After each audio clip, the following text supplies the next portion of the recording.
स्वागत है आपका इंडिया न्यूज में। शाम के 7 बज गए। मैं हूं आपके साथ राकेश टंडन। पाकिस्तान में राजनीतिक संकट है। इमरान खान परेशान है और आरोप बाजवा और अमेरिका पर लगा है। वहीं दूसरी ओर कई देशों के प्रतिनिधि मंडल और कई देशों के एनवॉयस भारत आते हैं, मुलाकात करते हैं और कहते हैं कि भारत को पहल करनी चाहिए यूक्रेन और रूस के युद्ध को रोकने के लिए। विदेश नीति कहां तक है?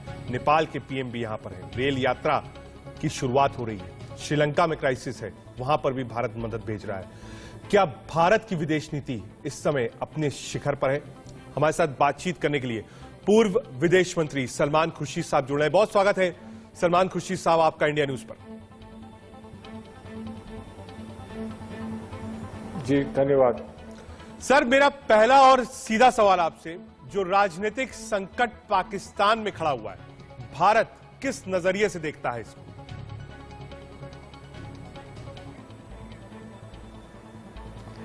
देखिए, कहने को कोई बात भी कही जाए, लेकिन एक सच्चाई और वास्तविकता ये है कि जो पाकिस्तान में अगर अस्थिरता पैदा होती है और पाकिस्तान में अगर कुछ हालात बिगड़ते हैं तो उसका एक पड़ोसी देश पर कुछ ना कुछ प्रभाव तो पड़ता है और वो अच्छा प्रभाव नहीं होता है।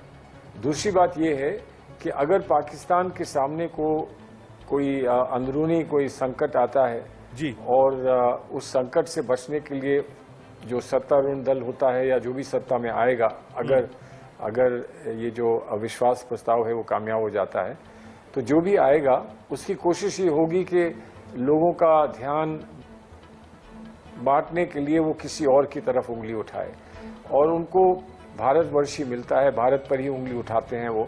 और हमारे संबंध भी कुछ ऐसे रहे हैं कि उनके लिए भारत पर उंगली उठाना अनिवार्य हो जाता है और इसका कष्ट जो होता है और इसकी तकलीफ जो होती है और इसका खामियाजा जो भुगतना पड़ता है वो भारत को भुगतना पड़ता है। तो इसलिए जैसा मैंने कहा कि वहाँ की इस अस्थिरता हमारे लिए कोई अच्छा संकेत नहीं है और हम चाहते हैं कि वो लोग स्थिर रहें और शांत रहें और वहाँ पर हिंसा कम से कम हो ताकि उसका प्रभाव हम पर ना पड़े और हम भी अपनी जीवन जैसे हम जीना चाहते हैं शांति में, वो हम अपना जीवन जी सकें।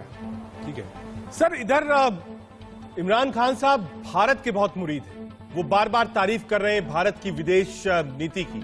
बार बार कह रहे हैं कि देखिए साहब, एक तरफ क्वाड में भी भारत है, दूसरी तरफ रूस से तेल भी ले रहा है। कहा जो पासपोर्ट की वैल्यू है, इज्जत भारत की आज है, वो पाकिस्तान की नहीं।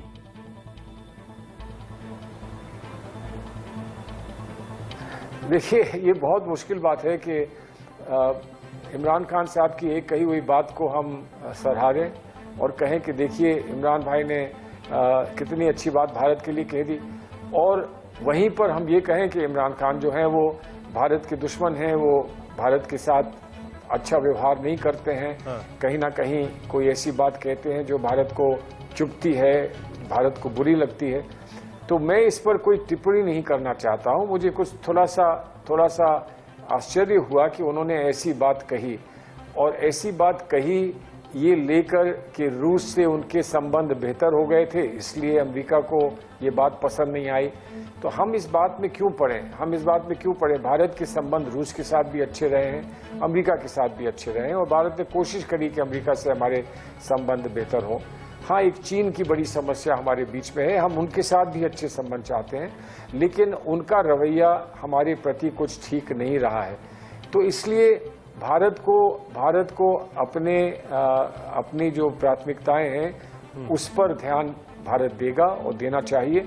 और जो पाकिस्तान में कहा जा रहा है, किया जा रहा है, उसको मैं समझता हूं, हमको उसमें उलझना नहीं चाहिए। ना हम शाबाशी लें पाकिस्तान से या पाकिस्तान के प्रधानमंत्री से, और ना ही हम इस पर कोई अपनी शिकायत दर्ज कराएं कि वो हमारे बारे में ऐसा क्यों कह रहे हैं। हमें इसे इग्नोर करना चाहिए। ठीक है सर, क्योंकि आपने चीन का जिक्र किया, deputy NSA Dalip Singh America के हिंदुस्तान आए थे।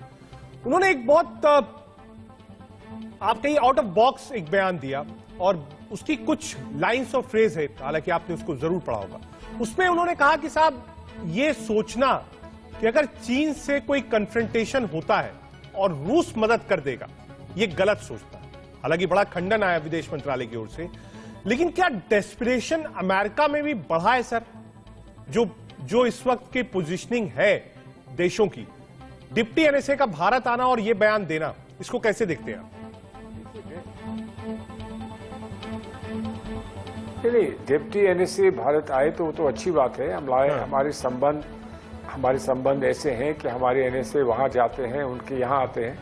लेकिन इसको अमेरिका का डेस्परेशन मत कहिए।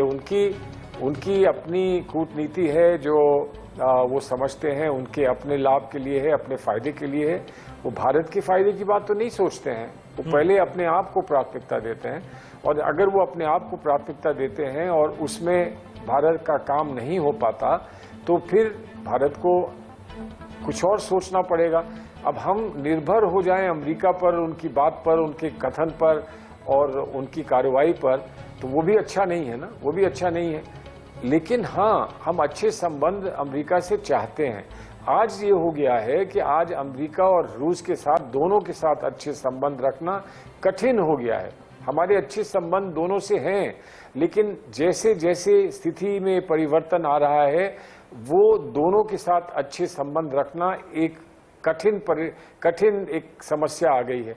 तो ये आगे अगर ऐसे ही बढ़ती रही तो आगे हम क्या कर पाएंगे, हमको क्या करना पड़ेगा, वो एक चिंता का विषय है। सर, जो पोजीशनिंग है अमूमन, अगर आप ग्लोबल उसमें देखिए तो पोजीशन में दो ही मुल्क हैं, एक रूस, एक अमेरिका और यूरोपियन कंट्रीज। लोगों ने बहुत अपनी लाइन खींची है इस पूरे नजरिए पर। भारत की फॉरेन पॉलिसी बहुत न्यूट्रल रही है इस पूरे घटनाक्रम में। देखिए, इसको न्यूट्रल मत कहें।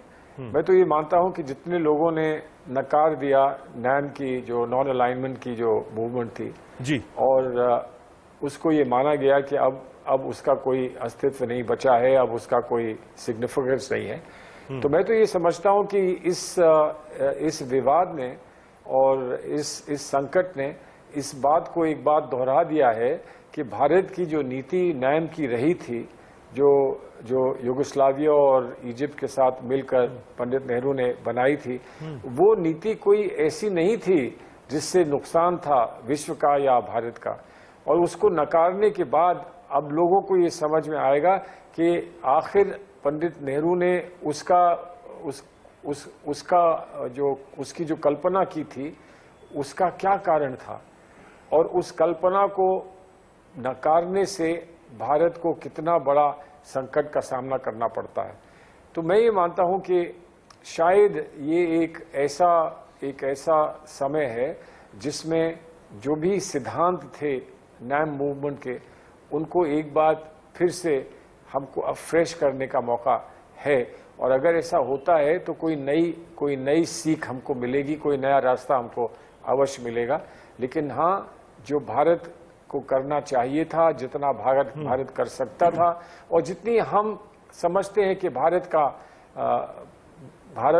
का अस्तित्व जैसा है विश्व में, उतना हम इस झगड़े की वजह से, जो रूस और अमेरिका का झगड़ा है, उसकी वजह से हम उतना कर नहीं पाए। इस बात की थोड़ी सी निराशा और दुख जरूर है मुझे। ठीक है सर, लेकिन एक बात की चर्चा बहुत है। रूस के काउंटर पार्ट दिल्ली में थे, उन्होंने अपील की कि भाई भारत मध्यस्थता करे अगर रूस और यूक्रेन के बीच में, तो हम उनका स्वागत करेंगे। यूक्रेन के एम्बेसडर थे, उन्होंने शुरुआती दिन में कहा कि पावरफुल कंट्री है, प्रधानमंत्री मोदी जी हैं, ये मध्यस्थता करें। और कई ऐसे देश हैं जिन्होंने इस बात को उठाया है कि हां, आप मध्यस्थता करिए। भारत का रुख क्या होना चाहिए, क्योंकि दोनों ही देशों से समान रिश्ते चल रहे हैं, रूस से भी और यूक्रेन से भी। मध्यस्थता क्यों नहीं करते हैं? भारत क्यों नहीं करता है? पहले से क्यों नहीं किया? हम अपने बच्चों को वहां से निकाल नहीं पा रहे थे यूक्रेन से, इतनी बड़ी समस्याओं का हमको सामना करना पड़ा, तो उस वक्त क्यों नहीं मध्यस्थता की बात करी गई? अब करी जा रही है। तो मैं तो ये कहूंगा कि रूस हमारा मित्र है, हाँ। और जो भी हो रहा है यूक्रेन में, उसका हम पर भी दुष्प्रभाव पड़ रहा है। हमारे सामने भी बहुत बड़ी चुनौतियां खड़ी हो रही हैं। और अगर हमारा मित्र रूस रहा है, जो कि है, तो क्या हम खुलकर अपने मित्र से सच्चाई नहीं कह सकते? क्या हम अपने मित्र को कोई परामर्श नहीं दे सकते? क्या हम उसको परसुएड नहीं कर सकते कि इस समय कोई और रास्ता, एक विकल्प, शांति का विकल्प हमको ढूंढना चाहिए और हम वो विकल्प निकाल के दे सकते हैं? तो ये सारी बात जो ऊपर से कही जाती है वो तो अपनी जगह ठीक है, लेकिन जो अंदरूनी बात है वो जरा पता लगेगी तब हम कुछ कह पाएंगे। जैसा मैंने कहा कि हमने कुछ करने का प्रयास नहीं किया अभी तक। एक आध फोन कॉल जरूर प्रधानमंत्री की गए हैं, हमने प्रयास नहीं किया। ये हमारे लिए एक निराशा का विषय है। ठीक है सर, आखिरी सवाल। कई ऐसे इश्यूज होते हैं जिसमें भारत बिल्कुल साफ कह देता है कि ये बायलैटरल इश्यूज है और ये हमारा अंदरूनी मामला है। दो शब्द। आज जो कुछ घटनाक्रम है वो रूस और यूक्रेन के बीच में है। ऐसे में मध्यस्थता करना आपको लगता है वाजिब होगा? देखिए, मैं नहीं कह सकता हूं कि वाजिब होगा कि नहीं। हम जो भी करें, हम किसी और के बीच में जाकर कुछ करें तो हमें ये याद रहना चाहिए कि उसका कहीं आगे चलकर हम पर कोई गलत प्रभाव ना पड़े। बहुत सोच समझ के, बिल्कुल चेस की तरह, जिस तरह से शतरंज खेली जाती है, हर चाल जो है उस पर आगे की 4 चालें क्या हो सकती हैं उस पर विचार करने के बाद वो चाल चली जाती है। तो इसलिए ये सारी बातें जो हैं बड़ी सूझबूझ और समझदारी के साथ करने की हैं। दूसरी बात यह है कि दुनिया हमेशा एक जगह नहीं खड़ी रहेगी। दुनिया बदलती रहेगी, लोगों की सोच बदलती रहेगी, लोगों का व्यवहार बदलता रहेगा। इसलिए हमको अपनी शक्ति, अपनी मजबूती और अपने बल को पूर्ण रूप से समझकर हमें कार्रवाई करनी चाहिए। हमको फैसला करना चाहिए और आगे बढ़ना चाहिए।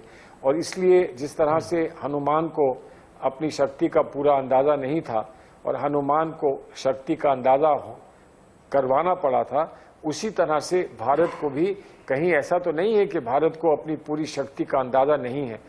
और वो तभी अंदाजा होगा जब हम एक कदम आगे लेकर देखेंगे कि वो भारत के पास वो बल और वो शक्ति है कि नहीं है। ठीक है, बहुत शुक्रिया सलमान सर अपना कीमती वक्त इंडिया न्यूज को देने के लिए और जो मामले चल रहे हैं उस पर अपनी बेबाकी से राय रखने के लिए बहुत शुक्रिया। सलमान खुर्शीद साहब हमारे साथ थे। उन्होंने कहा कि हनुमान को भी जताना पड़ा था कि उसकी शक्ति क्या है और जो भी फैसला भारत सरकार ले वो ये सोच कर ले कि स्थितियां बदलती रहती हैं। एक छोटा सा कमर्शियल ब्रेक, आप देखते रहिए इंडिया न्यूज।